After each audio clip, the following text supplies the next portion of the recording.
Šodien, manuprāt, šeit tiek skarti ļoti svarīgi jautājumi - latviešu valodas kvalitāte medijos. Šādas diskusijas par valodas kvalitāti medijos ir ļoti svētīgas, ļoti laikā un vietā, jo, kā jau es teicu, latviešu valoda mums ir vienīgā. Svarīgi, lai bērni arī skolā iemācās latviešu valodu lietot patiešām augstā līmenī. Un pēc tam studiju laikā, kad jaunieši žurnālisti dodas iegūt savu profesionālo izglītību, lai viņi arī joprojām ir kvalitatīvas latviešu valodas vidē.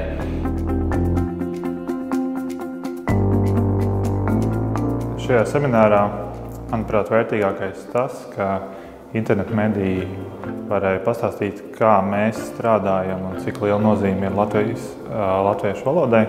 Piemēram, Delfī ir atvērti jauno žurnālistu apmācīšanā, arī valodas ziņā. Delfī kā redakcija, piemēram, mēs laiku pa laikam tiek aicināti speciālisti, kas kopumā redakcijai palīdz.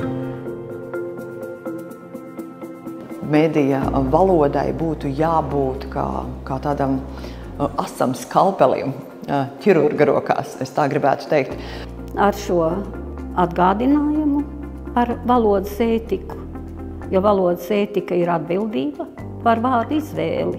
Valodas ētika ir atbildība par to valodas lietojumu medijos.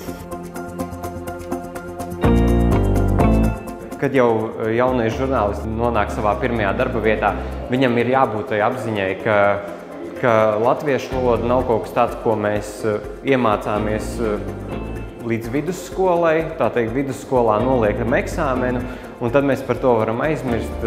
Valoda, latviešu valoda, svešu valoda, jebkura valoda ir pastāvīgs darbs. Un visa mūsu domāšana, visa mūsu morāla, visa mūsu izglītība atspoguļojas mūsu valodā. Arī manā, tas, ko es tagad saku.